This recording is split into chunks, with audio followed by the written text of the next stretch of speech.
আর কাফের ব্যক্তির অবস্থা সম্পর্কে নবী করিম সাল্লাল্লাহু আলাইহি সাল্লাম ইরশাদ করেন, যখন কাফেরদের মৃত্যুর সময় আসে তখন তার জান কবজ করার জন্য কুশের চেহারা সম্পূর্ণ ফেরেশতা দুর্গন্ধময় কাফনের সঙ্গে নিয়ে এসে তাকে আল্লাহর অসন্তুষ্টি এবং জাহান্নামের দুঃসংবাদ জানিয়ে তার রূহ শরীর থেকে জোর করে বের করে। এ সময় কাফেরের রূহ থেকে বন্যতীতি দুর্গন্ধ আসে। এরপর যখন মালাকুল মাউত কাফেরদের দুর্গন্ধময় রূহ নিয়ে প্রথম আকাশে পৌঁছায়, তখন দরজা পৌঁছানো মাত্রই আকাশের ফেরেশতা বলে তার জন্য আকাশের দরজা খোলা হবে না,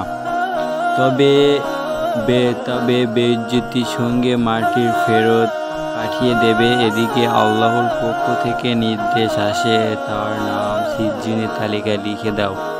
অতএব তার রূহকে দ্বিতীয়বার প্রশ্ন উত্তরের জন্য তার শরীরে পাঠানো হয়।